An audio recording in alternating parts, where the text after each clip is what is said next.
Welcome to Amazing World Channel. The EU has invited Belarusian leader Aleksander Lukashenko to a summit in Brussels in a move deemed scandalous by some. If he comes to the so-called Eastern Partnership Summit on 24 November, it would be the first ever visit to the EU capital of a man who is still often called Europe's last dictator. Lukashenko likes to bring his son Kolya to meet heads of state. Photo Amnesty International Lukashenko's 23-year rule has been marked by the murders and jailing of opposition leaders, rigged elections, and goon squad beatings of peaceful protesters on the streets of Minsk. A spokesman for European Council head Donald Tusk confirmed to Observer on Tuesday 10 October that Belarus has been invited to participate in the Eastern Partnership Summit in Brussels in the same manner as the other partner countries. Who will represent Belarus at the summit is a matter for Minsk to decide, he said.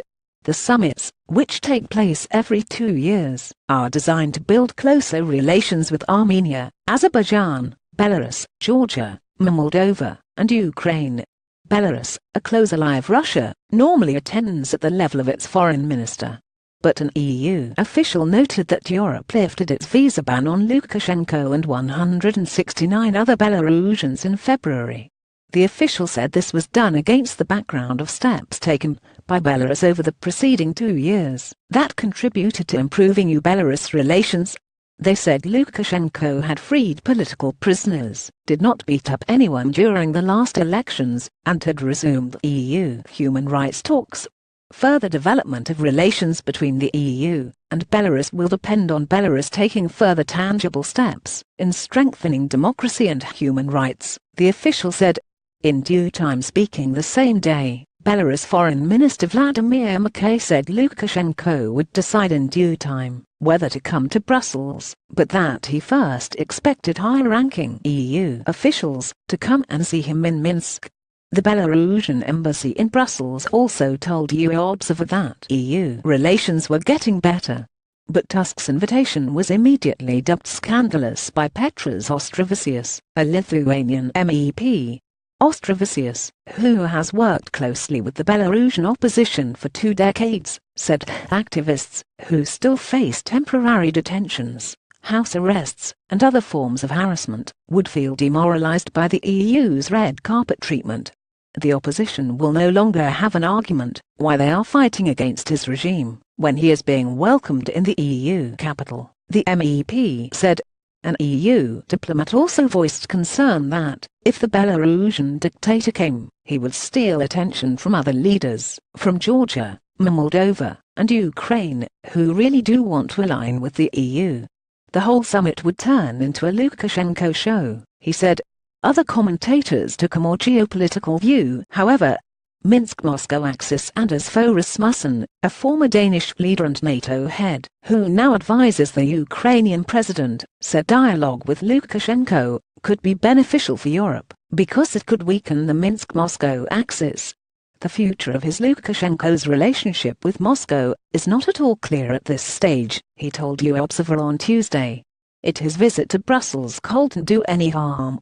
It's an Eastern Partnership Summit, and, like it or not, Belarus is part of the EU neighborhood, he said. Rand Kostanian, an expert at CEPS, a think tank in Brussels, said there was no reason not to invite Lukashenko, so long as the EU continued to invite Azerbaijan's President, Ilham Aliyev. I could spend an hour or more talking about human rights problems in Belarus, but the situation in Azerbaijan is much more serious, he said.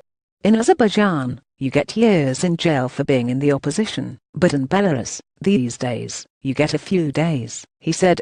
If you are going to invite Aliyev, you might as well invite Lukashenko, and if you don't invite either of them, then what's the point of having a summit, he said. Aliyev, who is also invited in November, has so far declined to say if he will come. Kostanian said this was because he was trying to blackmail the EU to include more pro-Azerbaijan language on the Armenia-Azerbaijan conflict in a joint summit declaration. Past summit declarations have formally acknowledged the aspirations of Georgia, Moldova, and Ukraine to one day join the EU. enlargement fatigue, but Kostanian said this year might be the first time that the phrase is redacted from the text due to pressure from anti-enlargement states Germany and the Netherlands. EU ambassadors aim to finalize the text in Brussels on Wednesday, before sending it to the 6 former Soviet capitals for their approval. Rasmussen said that, if the EU cut out its acknowledgement, it could harm prospects for reform. I sense, in some EU capitals, a Ukraine fatigue, and, at the same time, I sense, in Kiev, an EU fatigue, he said. We are at a crucial point in Ukraine's future development, and this is really the wrong time to demonstrate fatigue. Right now, the EU should voice optimism and try to reinvigorate the Eastern Partnership, he said.